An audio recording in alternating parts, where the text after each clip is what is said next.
Hey guys, welcome back to Bixby's Beer Reviews. So great to have you with me here again.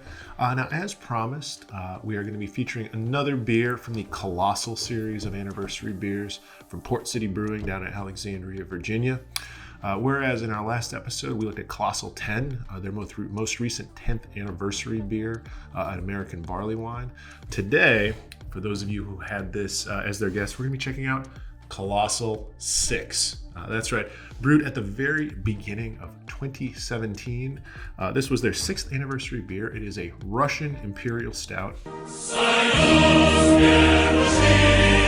Not barrel aged, mind you, but it has been cellar aged quite a bit by me from the 6-pack when I bought it. So it's a Russian Imperial Stout, comes in at 10.2% ABV. Now, as I get older, when I think about 10% plus beers, I'm reminded of the wise words of our friend the Cookie Monster, who say they're a sometimes food, right? I guess in this case, a sometimes beer. That's a really heavy beer to get into, and I really like to save them for special occasions, but what could be more special than the holiday season? And of course, cellar aging beers, it's a good thing to do with some really complex styles with high ABV, with a lot of malt character that can really sort of mature over time. The problem is you can go too far, and of course there's always the ever-present risk that souring bacteria can get in there. Who knows, may have happened here. So you want to get into them eventually, and 4 years is about as long as I think it's reasonable to age a beer. So let's crack this one open and see what's happened over that long period of time. So as I was saying, this is a Russian Imperial Stout, fundamentally a British style, of course, designed for export to Russia, something a little bit stronger for their local tastes. If there's one thing I think you can trust Russian folks on, it's something good to drink to survive a cold winter. So yes, it did not gush. That is a good first sign. So let's take a look. It is a Russian Imperial Stout, so pretty much pitch black, almost no light coming through here whatsoever. Not really much of a head left. Of course, carbonation can tend to wax and wane over time depending on the style of the beer and how much residual sugar there is left in the initial batch once it goes into the bottle. Here it looks like the carbonation's probably gone down pretty well. Of course, it's a Russian Imperial Stout. You don't really want it to be that highly carbonated anyways. So that's what it looks like. Let's give it a smell. Yeah, a very complex aroma off this imposing beer.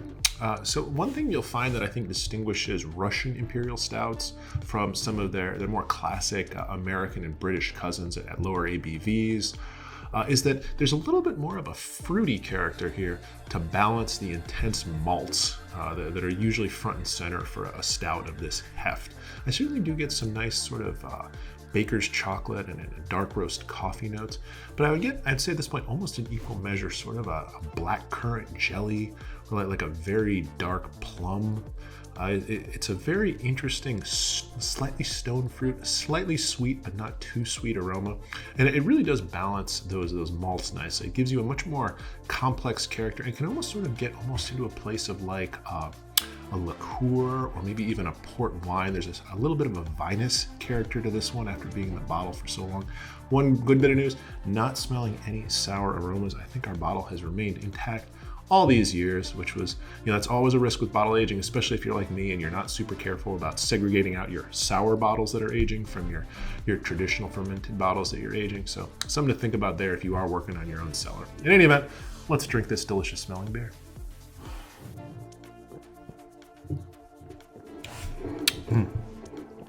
A delightfully complex beer.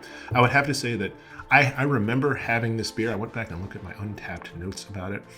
This was definitely a beer that was extremely malt forward when it was new. And that's something you can expect from even a Russian Imperial Stout, which might have some fruit character. Those big coffee and chocolate flavors are really going to dominate when it's young. But here, just like with the aroma, we're getting a little bit more balance between those still very delightful, dark, chocolate prominent flavors.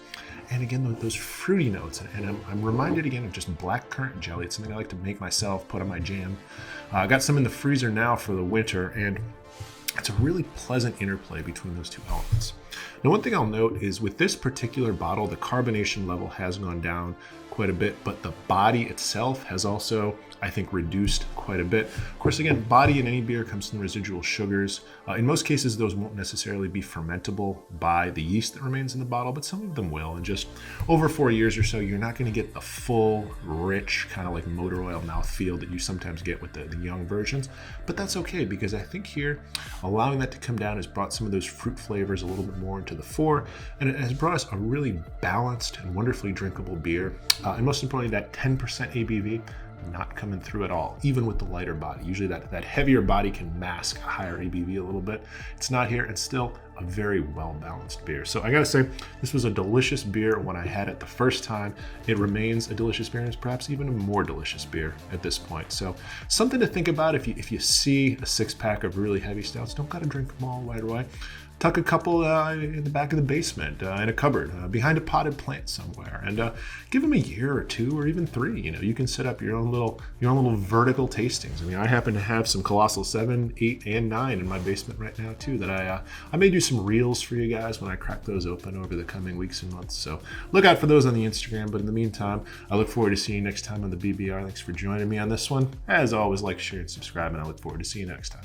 Bye now.